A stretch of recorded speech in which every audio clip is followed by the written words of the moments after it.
Okay. So,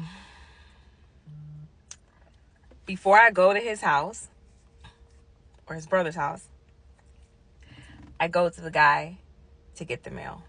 And I said, hey, I'm here to pick up the mail, this, that, and the third, because I knew who it was. So he is a white guy, by the way. I don't mean to separate races, but it was a white guy.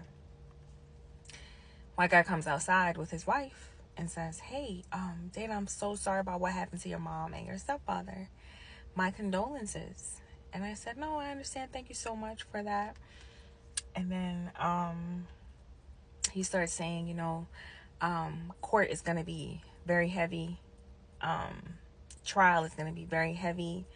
I commend you because you're having to do all of this and not really get the time to grieve your mother. And in my head, I'm thinking, you don't even know the capacity of what the hell I'm going through right now. But out loud, I said, thank you so much, right?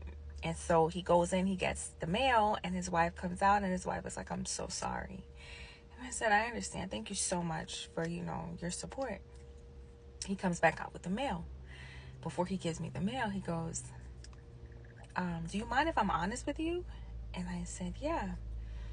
He goes,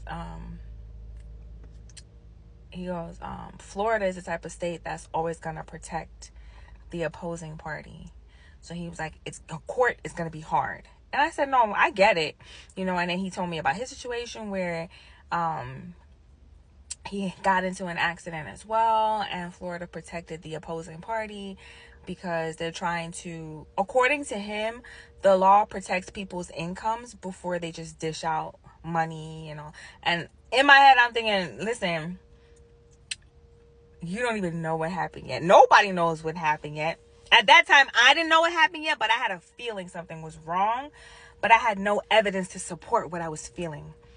It was just me, my best friend Gabby, my boyfriend, and one of my cousins that were like, yo, something's not right.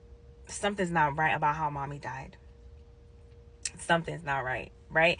So we had the intuition, but we didn't have concrete evidence yet, right? So it's like, how you know something, but you don't have proof? I just knew that I knew, but I was like, I don't have proof and I can't tell anybody yet, but so I'm going to entertain the conversation. I'm like, yes, thank you so much. I understand Florida law. I know it's going to be hard. So he's like, okay, I just want to run that by you. And I said, thank you so much for that. So he gives me the mail. He goes, oh, and one more thing. He goes, I feel as though Sugar Ray is not himself. And I said, would you care to elaborate on that?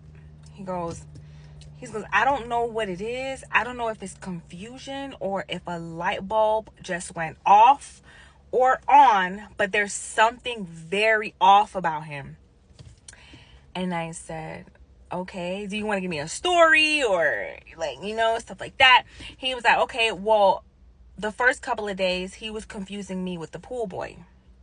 And I said, okay, that's confusion. After what happened, he's going to have confusion, right?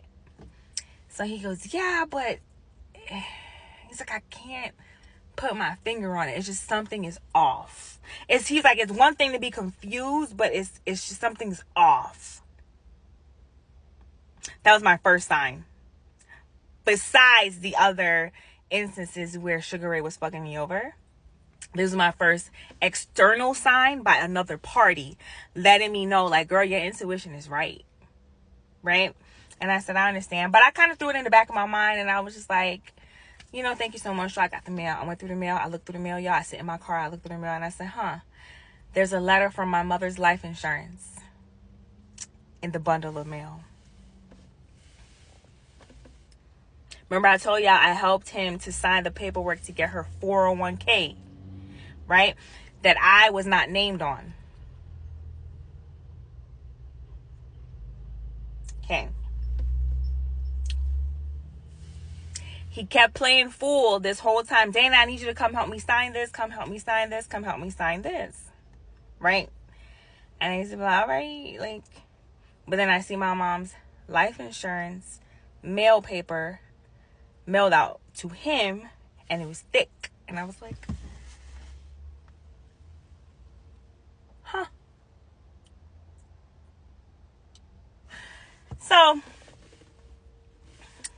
I drive all the way back to Fort Lauderdale, and I'm in the car, and I'm like,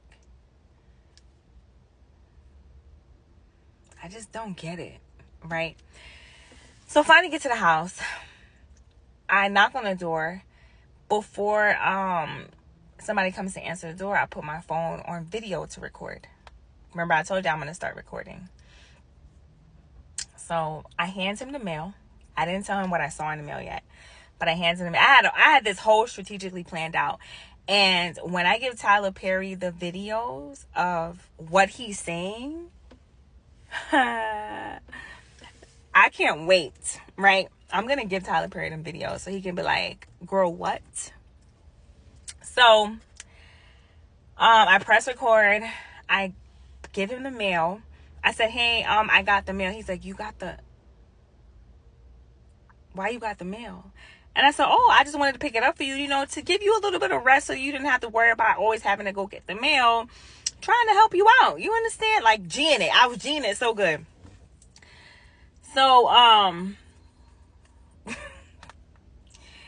said, oh, I got the mail. But I didn't hand it to him because I had a plan.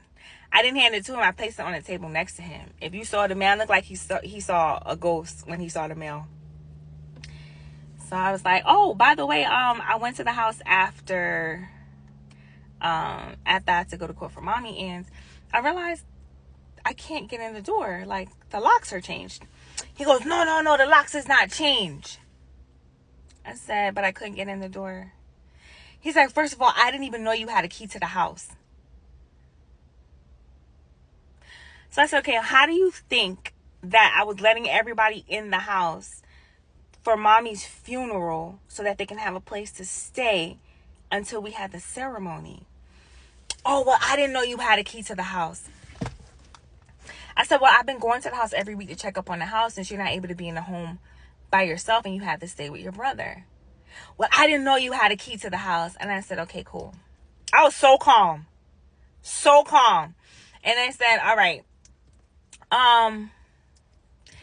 So you didn't change the locks? He's like, I may not change the locks. I said, okay. I said, so why can't my key go in the lock? He said, because the lock is not changed, but the key is changed. So, I don't know anything about locks and keys. So I'm like going back and forth with him, but in a mature way. I said, Pop, you cannot change a key without changing the lock. I didn't know that you could change a key without changing the lock. So I'm like, and he's like, you can. But first he started lying. He said, no, I didn't change the lock. There's no new key. And I'm like, what? So after I kept saying I couldn't get in the house, then he started saying, oh, well, the key changed. Why I have to go through all of this with you? So then I said, okay, so you didn't think that when you changed the key that you should have told me? Well, then I didn't know that you had the key. So I said, all right. So I said, can I have the key so I could go make a copy? So he's like, all right, Dana, well, you can have the key. You can go make a copy. But let me tell you something. You can't have other people having the key. I said, who's gonna have the key but me for mommy's house? And he said, well, I'm just saying because last time when your family was there, I realized when I went back to the house that things got stolen. They stole stuff from the house. I said, okay, what was stolen? Oh, when you walk in the door, there's two things that the two vases that was there, they're not there anymore. I said, all right. I stopped fighting with him because once I realized he was lying on top of lying, I said, okay, right? Then he goes, so when I give you the key and you have a copy to the key, you still gonna be coming to the house? What? I said, so I went into my baby voice, right? And I said, so Pop, you don't want me to come to the house? Then he yells. He goes, I never said I didn't want you to come to the house. I said, okay. Stay tuned.